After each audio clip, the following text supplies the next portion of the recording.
Pada satu waktu, di musim dingin bersalju di sebuah hutan belantara, terlihat seorang gadis remaja dengan busur dan anak panah dalam genggamannya, yang rupanya dia sedang mengincar seekor rusa jantan dengan tubuh besar dan tanduk menjulang.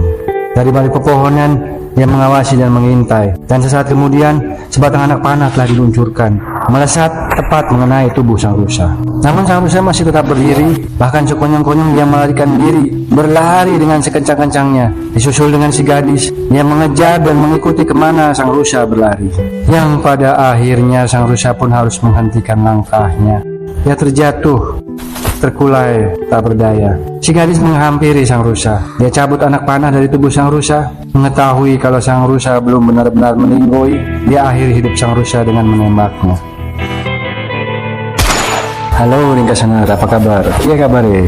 Saya doakan semoga kalian dalam keadaan sehat, dalam lindungan dan limpahan kasih sayang dari Yang Maha Penyayang di antara para penyayang. Terlepas dari segala beban hidup, bahagia, kaya raya, bisa naik haji, syukur-syukur bisa bawa orang tua. Amin. Ya kan. Tetap semangat, tetap bersyukur, karena bersyukur adalah kunci kebahagiaan. Bersyukur masih bisa diberi nafas, bersyukur masih bisa pantengin jalur ringkas cerita. Alah, apa? Oh ya, perkenalkan saya Ido. Di channel jalur ringkas cerita ini, saya akan meringkas film-film terbaru maupun yang lawas. Yang pastinya, film-film yang layak untuk kita tonton, yang asik, yang seru, yang top dah. Dan semoga bisa menghibur Ringkasanar semuanya, itu harapan saya. Tanpa lebar dan panjang lagi, kita sikat saja ringkas ceritanya.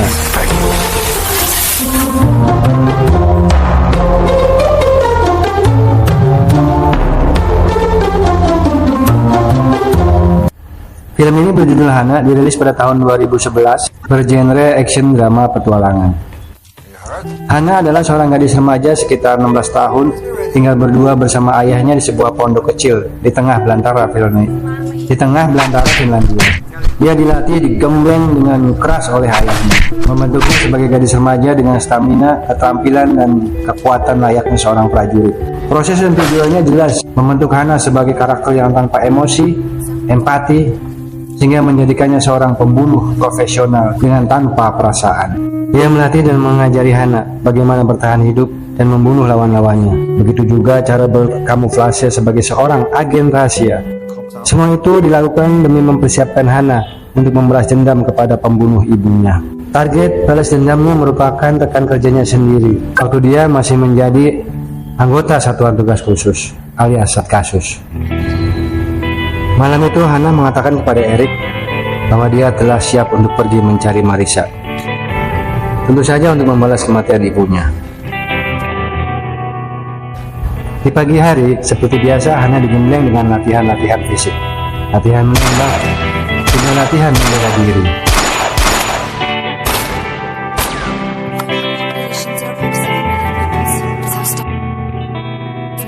Terdapat alat pemancar sinyal, dan bila alat pemancar sinyal ini diaktifkan, maka sinyalnya akan terdeteksi di markas CIA. Dan hal ini Erik jelaskan kepada Hana. Ketika dia telah siap bertemu dengan Marisa, dia harus aktifkan alat tersebut. Dan keputusannya untuk mengaktifkan alat tersebut adalah tindakan satu arah, yang bila keputusan itu diambil maka tidak ada jalan untuk kembali. Sesaat Hana terdiam dan hanya memperhatikan alat tersebut. Namun dirasa dia udah terlalu bosan tinggal di tengah hutan yang tidak ada internet, tidak ada mall, juga tidak ada tempat happy-happy. Akhirnya dengan penuh keyakinan Hana mengaktifkan alat tersebut.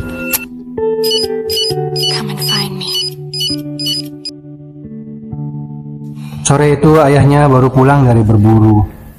Lalu Hana memberitahu ayahnya kalau dia sudah memilih untuk mengaktifkan alat pemancar sinyal tersebut. Mendengar itu, Erik hanya terdiam.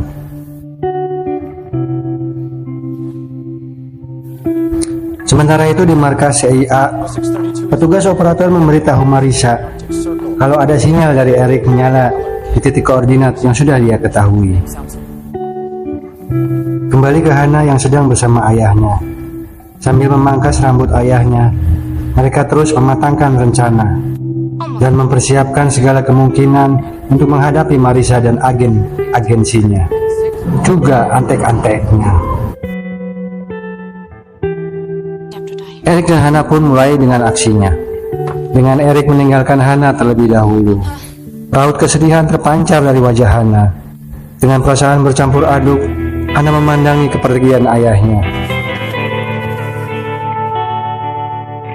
Di markas CIA, seluruh pejabat teras, para kepala divisi dan para kepala unit langsung berkoordinasi atas munculnya sinyal dari Erik. Mereka mengadakan rapat guna membahas tindakan-tindakan yang akan dilakukan. Sebagai mantan anggota rahasia yang disersi atau kabur dari tugasnya, Erik harus segera dinetralisir atau ditangkap hidup atau mati. Dan operasi senyap ini harus segera dilakukan.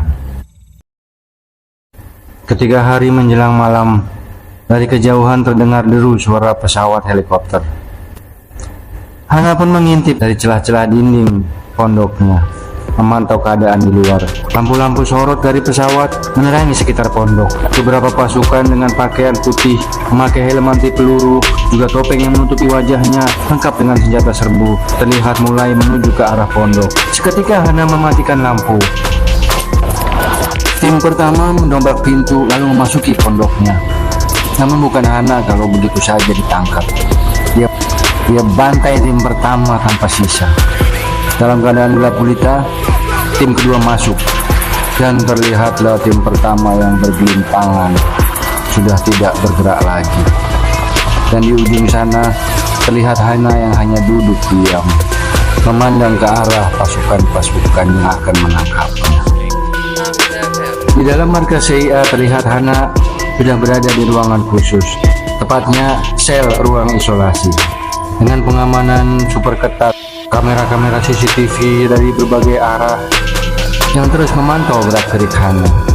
Sebelumnya Hana sudah melalui pemeriksaan fisik super lengkap, ya istilahnya general medical gitulah ya, yang pada akhirnya diketahui bahwa sel-sel dan fungsi organ Hana ternyata sudah mengalami peningkatan pesat dan kemampuannya melebihi batas manusia normal.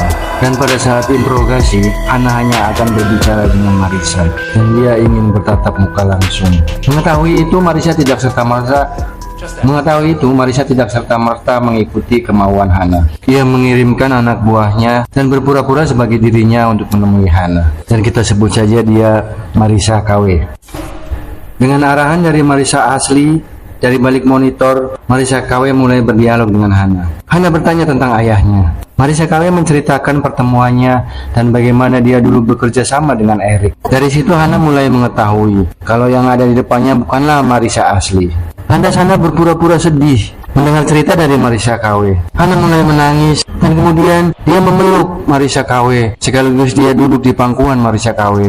Dia peluk Marissa KW dengan sangat eratnya, sambil kesedihannya semakin menjadi-jadi.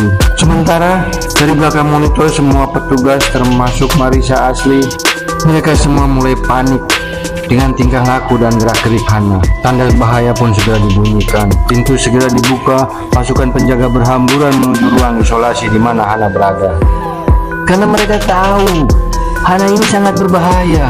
Dan yang terjadi adalah Hana sudah membunuh Marissa KW dengan sekali gerakan. Dia patahkan leher Marissa KW dan mengambil pistolnya. Lalu dia menembaki setiap penjaga yang mau masuk ke dalam ruangannya. Sementara itu, the real Marissa hanya bisa melongo seperti kambing tongol, terperangah dan tidak percaya menyaksikan dari layar monitor keganasan Hana. Sampai saat layar monitor yang dilihatnya kehilangan gambar karena CCTV-nya sudah ditembak oleh Hana. Dan sementara itu, dengan bantuan sang sutradara, Hana dengan mudahnya menyelinap keluar. Situasi semakin bertambah kacau. Semua pasukan, semua tim, semua prajurit dikerahkan untuk mencari keberadaan Hana. Dan Hana dengan kemampuan dan instingnya melebihi manusia normal, Hana mampu mengetahui rute dan arah untuk dia melewati lorong demi lorong, pintu demi pintu, untuk dia bisa meloloskan diri.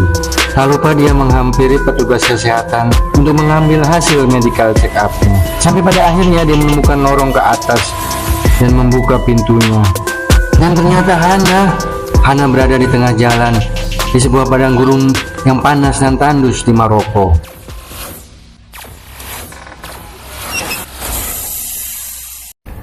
Terlihat dari posisinya berada, beberapa mobil Humvee khas tentara Amerika sedang melaju ke arahnya. Tanpa membuang kesempatan, dengan sigap Hana menempel di bagian bawah mobil Humvee. Dirasa dia sudah berada jauh dari lokasi markas CIA, Hana melepaskan pegangannya.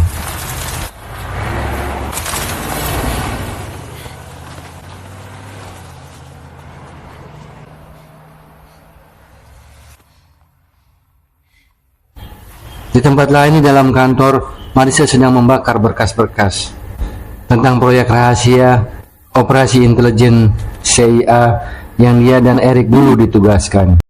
Mengambil bayi-bayi itu akan direkayasa secara genetik untuk ditingkatkan semua fungsi organnya dan mempunyai kemampuan melebihi manusia-manusia normal. Namun karena ini ilegal, maka CIA tidak mau operasinya ini diketahui oleh publik. Dan Hana pada akhirnya tiba di sebuah kota kecil. Di sebuah tepian sungai, Hana melihat ibu-ibu yang sedang mencuci baju dengan berjamaah. Mereka bernyanyi, tertawa-tawa bersama.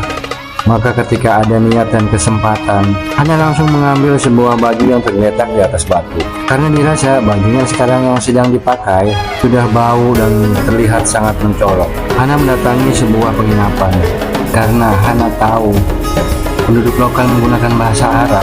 Dengan fasihnya Hana pun menggunakan bahasa Arab. Dengan sedikit sepik-sepik Bombay, Hana pun berhasil mengambil hati bapak pemilik penginapan. Kita panggil saja pemilik penginapan ini dengan Pak Abu. Selain bisa menggunakan beberapa bahasa di dunia, ayahnya juga mengajari bagaimana caranya berkamuflase dan mempengaruhi orang lain. Dan kemudian Pak Abu mengantarkan Hana ke kamar yang akan ditinggalinya. Pak Abu menjelaskan kepada Hana secara ringkas tentang kamar dan fasilitasnya, dan mengatakan juga kepada Hana untuk jangan sungkan. Lalu Pak Abu meninggalkan Hana agar Hana bisa segera istirahat. Di sini Hana tampak kebingungan dengan fasilitas kamar yang ada. Melihat kipas, melihat pemanas air dengan bunyi televisi, yang itu semua membuat Hana panik, dan Hana pun segera meninggalkan kamar tersebut untuk mencari udara segar dan juga menenangkan pikirannya. Kenapa Hana bingung dan panik melihat segala peralatan di dalam kamar? Karena selama hidupnya Hana belum pernah melihat semua peralatan-peralatan tersebut. Yang istilah kata, Hana adalah Tarzan masuk kota. Sementara di tempat lain, Marissa sedang menuju ke suatu tempat untuk menemui seorang pembunuh bayaran. Menggunakan jasa pembunuh bayaran ini untuk membantunya memburu Eric dan Hana. Pembunuh bayaran ini bernama Ishak, dan setelah mendapatkan uang muka pembayaran, Ishak dan anak buahnya pun segera beraksi memburu Eric dan Hana.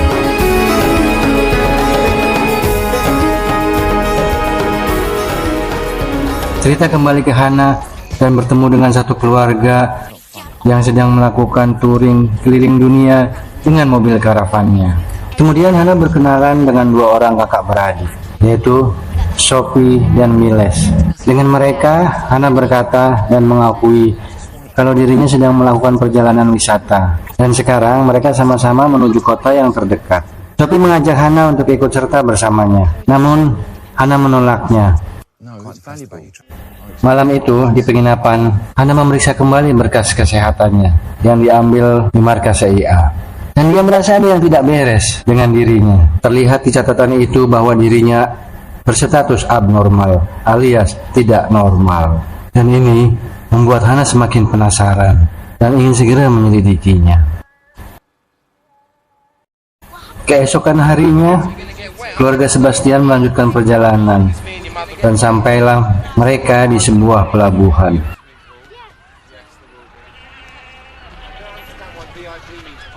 Sementara Ishak dan anak buahnya mulai mencari keberadaan Eric dan Hana. Tak luput Pak Abu sebagai pemilik penginapan dimintai keterangan. Ya tentu saja bukan dengan cara baik-baik, namanya juga pembunuh bayaran.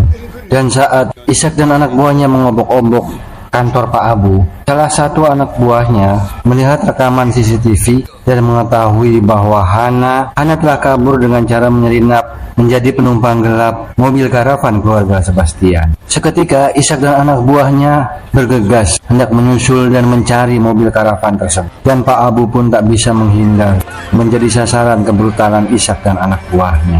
Kucluk juga Ishak ini.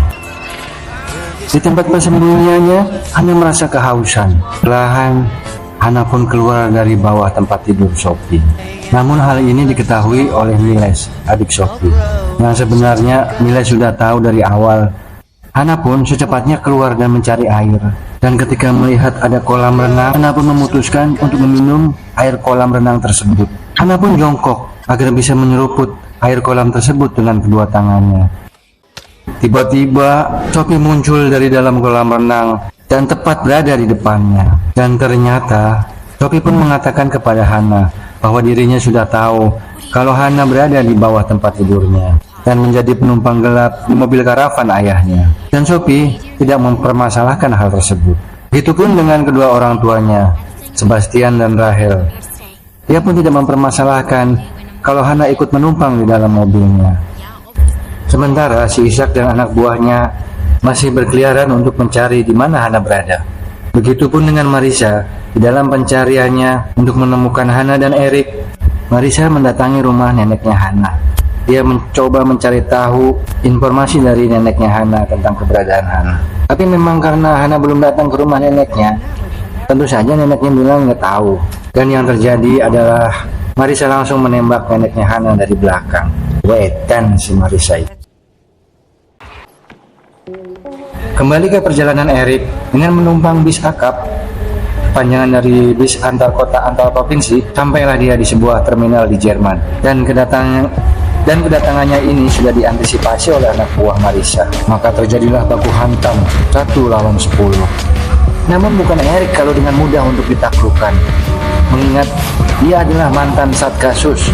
Dia adalah agennya para agen, mantan intelijen rahasia CIA. Dan semua anggota CIA itu pun harus rela dibantai oleh Erik. One man show.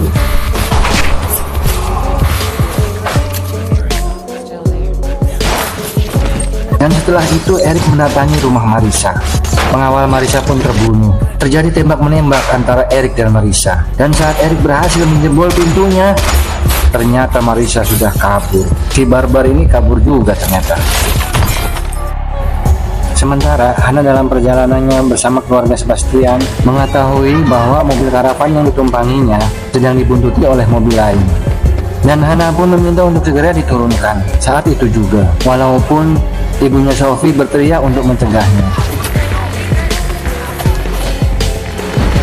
Dan kemudian Hana pun lari, disusul oleh Ishak dan anak buahnya. Masih di area pelabuhan, Hana lari menyusuri lorong-lorong deretan peti kemas. Dia berusaha mengekor Ishak dan anak buahnya. Dan ketika momennya tepat, Hana pun melancarkan aksinya.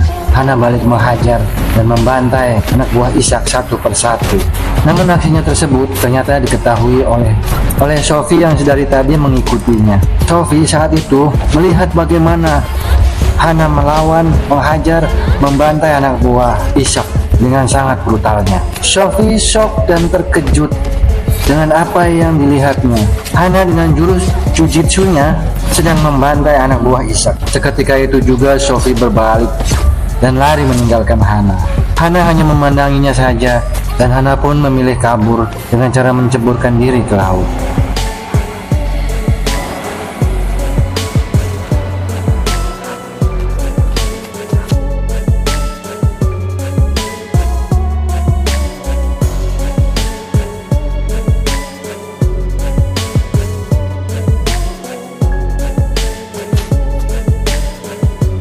Setelah Hana meloloskan diri, terlihat Marissa dan Ishak sedang menawan keluarga Sebastian.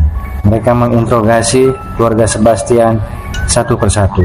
Pada akhirnya dengan rayuan semanis madu dan iming-iming paket internet gratis selama setahun, akhirnya Miles, adiknya Sophie, terbujuk dengan rayuan itu. Dia pun mengatakan kepada Marissa kemana tujuannya Hana, yaitu sebuah wahana bermain yang sudah tidak terpakai di Jerman. She's going to Berlin. The one have Kembali ke Hana, tanpa membuang waktu, Hana melanjutkan perjalanannya dengan melewati lautan dan daratan, hingga sampailah dia di sebuah taman bermain yang sudah terbengkalai. Semakin masuk ke dalam, terlihat sebuah rumah dengan bentuk yang unik. Dia pun mengetuk pintu rumah tersebut. Seorang laki-laki menyambut dan mempersilahkannya masuk. Terlihat laki-laki ini begitu senang dengan kedatangan Hana, yang ternyata laki-laki ini adalah temannya Erik, ayahnya Hana, yang bernama, kita sebut saja, Kepler. Lantas, Kepler pun mulai bercerita ringkas tentang dirinya, yang ternyata Kepler sudah mempersiapkan dokumen identitas baru untuk Hana, termasuk paspor. Di saat itu, terdengar Ishak dan Marisa sudah sampai juga di kediaman Kepler. Kepler langsung menginstruksikan kepada Hana untuk segera naik ke atas dan mencari tempat persembunyian.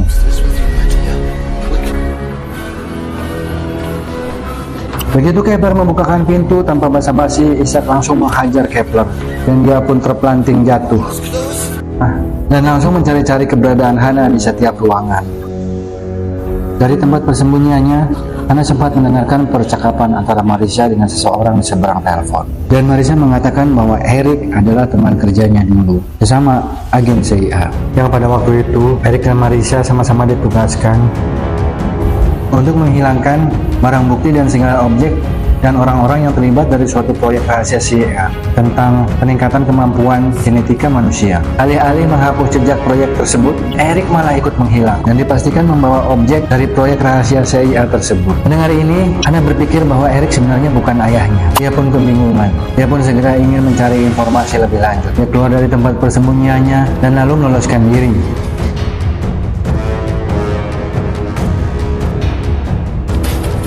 Dengan kegalauannya, Hana masuk ke sebuah warnet. Karena insting dan kecerdasannya yang melebihi manusia normal dan juga bantuan dari sutradara, Hana langsung dapat mengakses komputer. Hana mulai mencari tahu tentang jati dirinya dan pertanyaan-pertanyaan yang selalu berkecamuk di dalam benaknya. Yang tentu saja, Hana pun mulai bertanya kepada Mbah Google. Dengan keyword-keyword yang sudah ia ketahui, ia mulai searching. Dari sini Hana udah mulai mengerti dan mengetahui latar belakang dan siapa dirinya yang sebenarnya. Dan juga mengetahui kenapa dirinya dinyatakan abnormal oleh tim medis dari CIA pada saat dirinya ditangkap. Yang kesimpulannya, Hana adalah objek hasil dari proyek rahasia CIA, yaitu rekayasa genetika manusia.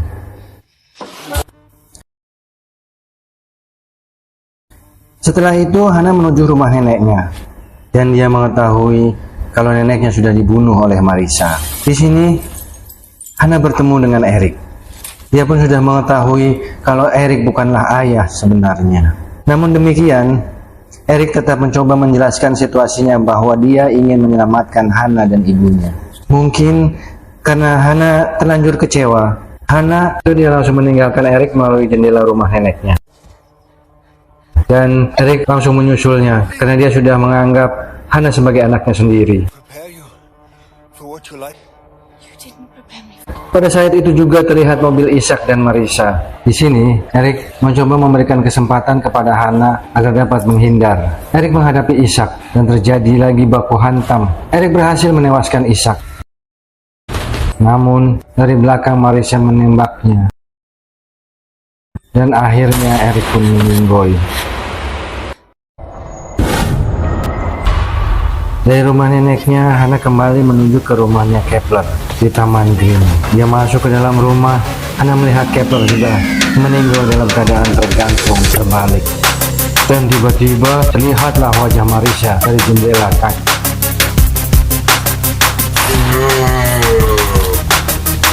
Hana pun segera pergi sambil mencabut anak panah yang menusuk di tubuh Kepler. Dengan tarik-tarik sebagai busurnya, Hana mempersiapkan diri untuk menghadapi Marisa. Bertepatan dengan Marisa yang memanggilnya, Hana melepaskan anak panah dari busur karet yang sudah dia persiapkan. Dan saat itu juga, Marisa menembakkan pistolnya ke arah Hana. Dan mereka berdua akhirnya sama-sama terjatuh. Hana terkena peluru dan Marisa terkena anak panah.